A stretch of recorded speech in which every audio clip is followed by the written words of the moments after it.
Okay, so I want to look at primary sources from a few of these Iron Age empires and kingdoms that we've discussed over the last few videos, right? And remember, the pattern we're looking at here is trying to take the context that we've learned about into the sources to try to make sense of what's going on in the sources themselves.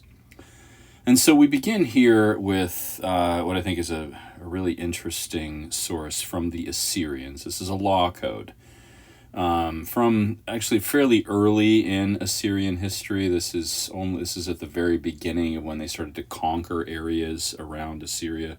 Assyria itself is in northern Mesopotamia, as we've said. The fullest extent of their empire was not until maybe 3 or 4 centuries after this. But we still get a sense of the people, nevertheless, from this law code. I would encourage you to maybe compare this to the Code of Hammurabi and see what's similar, what's different, right? This is the same area of the world, just separated by 700 or 800 years. And so some fairly obvious differences, while some continuities remain as well. This the excerpts here, and this is the online source that we have at our disposal. But almost all of these excerpts deal with the status of women and slaves, and otherwise deal with kind of laws relating to households. And so, that may give us a skewed picture of this, but I think it's demonstrative, nevertheless, of some of the important values that the Assyrians held. Let's recall that this was a very militaristic society. It was male-dominated, highly patriarchal, and the Assyrians, were brutal in their methods of conquest and governance. Let's remember that they, committed mass rape in order to kind of forcibly assimilate people. They practiced forced removal of their defeated enemies, right? And we can see some of that kind of unforgiving nature, that we might even call it brutality, in the law code here. Let's look at a few examples, okay? Just to kind of reinforce what we've said about the very low legal status of women in this society, right? So it starts out, number 1.2 here. If a woman, whether the wife of a man or the daughter of a man, utter vulgarity or indulge in low talk, that woman bears her own sin against her husband, her sons, or her daughter. They shall have no claim. And so it's like, if the woman does something bad, that's a reflection on her. But if there's anything good, like inheritance or something like that, well, she has no legal status, as we'll see. Her status is subsumed entirely under that of her father or her husband, right? Women should know their place. That's one of the things that's obvious from this. Look at the next one. If a woman bring her hand against a man, I don't even know what that means, like actually commits some kind of violence against him, slaps him, something like that, they shall prosecute her. She pays a fine, and they will inflict a corporal punishment on her. Notice one thing that you might pass over is that the fine that they're paying, and this would have been at the very beginning of the time when they're using actual metals for currency, but the currency is made of lead. Now, lead is a base metal. It's not a precious metal. Why is that the case? When I'm in class, I like to kind of talk students through this. Well, let's remember that the Assyrians are a warrior society. They discourage any involvement in trades. Merchants would not have been prized individuals in this society. And so they created a currency of base metal because they didn't want it to have value outside of the society itself. This is also true for Sparta, a similarly militaristic society in ancient Greece, where their currency was made of iron. Okay, so that's one kind of interesting point of context we can draw from here. Next one. If a woman in a quarrel injure the testicle of a man, one of her fingers they shall cut off. We've already seen the use of mutilation in the Code of Hammurabi. All right, there are 3 basic types of punishments in these ancient law codes. Fines, mutilation, or some kind of, physical harm inflicted on the offender, or death, right? Well, injuring a man's testicles, right? One of the questions we could ask is, why is that a really serious crime to the point where they're going to mutilate her in some way. They'll cut off one of her fingers. If he loses the other testicle, which of course would render him unable to have children, then they will destroy both of her eyes, it says, right? Which is a kind of, I think, in the thinking of the day, an equivalent sort of thing, right? Very important for their future lives. Why is it important for an Assyrian man? We have to assume most Assyrian men were soldiers. Why is it important for them to be able to produce children? Well, one of the answers, and it's really kind of a terrible thought here, is let's remember that Assyrian soldiers, often committed things like mass rape. And so having the ability to do that, to impregnate women perhaps forcibly, was important to the society. So that's being protected here. Let's see. Let's look at some other examples here. 32 is one I wanted to look at. If a woman be dwelling in the house of, I should say her father, but has been given to her husband, whether she has been taken to the house of her husband or not, all debts, misdemeanors, and crimes of her husband shall she bear, as if she too committed them. Likewise, if she be dwelling with her husband, all crimes of his shall she bear as well. And the long and short of that is that women in Assyrian society did not have their own legal status. Right? That they were, as I said earlier, subsumed entirely under that of the dominant male in their lives. Why is that the case in Assyria when, 700 years earlier in the same area of the world, women did have some recourse to law?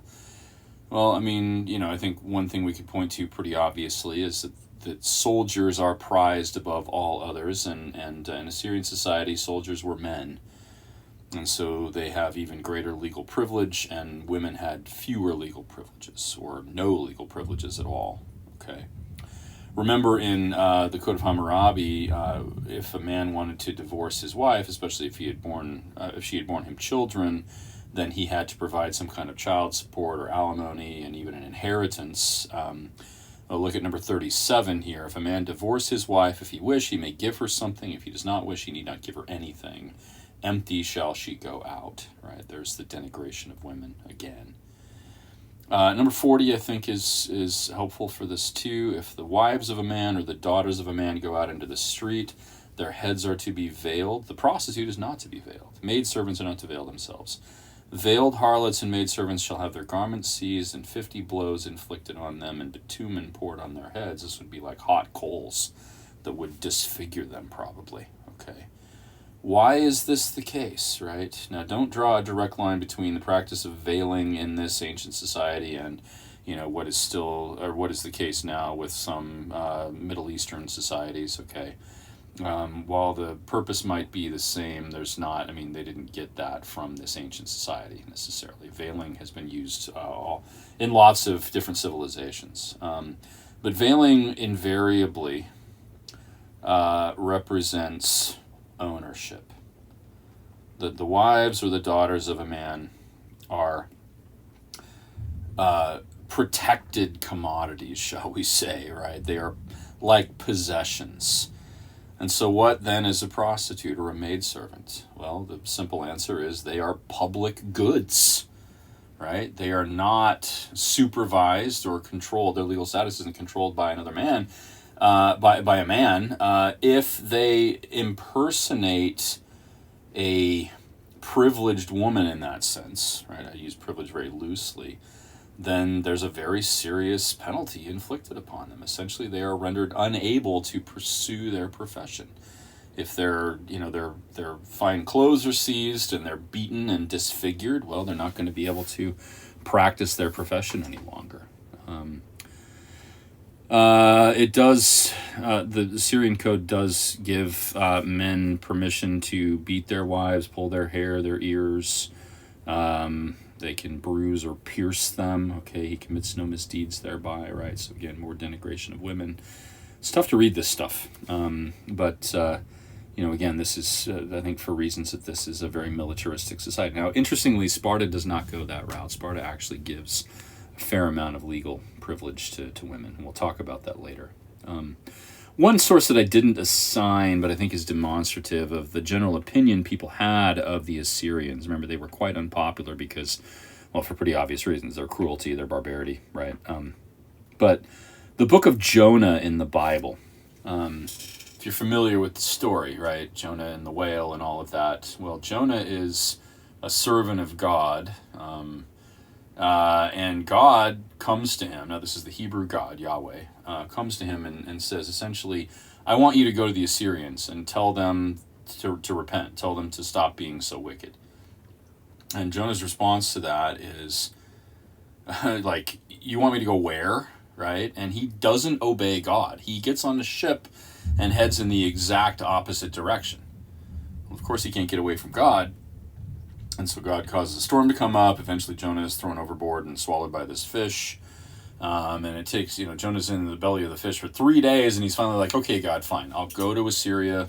I'll do what you want me to do. He's not happy about it, okay? And the fish spits him out. He goes to Nineveh, which is the capital of the Assyrians. And the results are great. He does exactly what God told him to do. And the Assyrians are like, oh, yeah, you're right. We have been terrible. And they are really sorry for what they did. But the interesting part of that, well, two points here. One, Jonah is more afraid of the Assyrians than he is of God. And I think that says something about the reputation the Assyrians had. But then the second point is what happens in the last chapter of Jonah, where Jonah is essentially like gotten out of town and he's ready to see the city get, as he thinks is going to happen, get destroyed by God. Like he's got a nice seat on the hillside ready to watch Nineveh get struck by lightning or something. And it doesn't happen. And then Jonah's like, he's really angry at God because of this. He's like, I knew this was going to happen. I knew you're merciful, and I didn't want you to be. I wanted you to destroy the Assyrians, and you didn't do it. And there's no resolution to this. The whole book ends with Jonah just really angry at God, right? And God essentially trying to explain himself to Jonah. Jonah's just not having it, okay? So that, I think, is really indicative of like the reputation the Assyrians had. So that gives us some nice, context for this. I also want to treat briefly in this video, just for a couple of minutes, some sources about the Persians.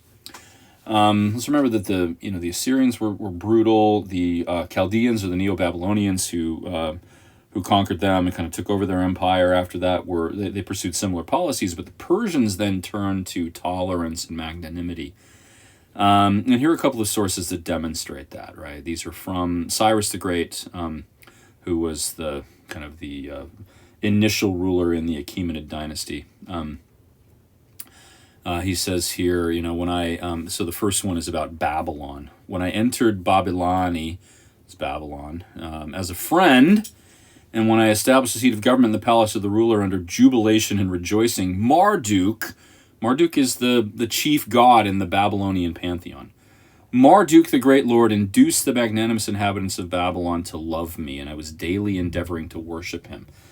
So the Persians took up a policy of trying to kind of go native, to represent themselves as the champions of the traditional values of the peoples they conquered, rather than to force them to assimilate.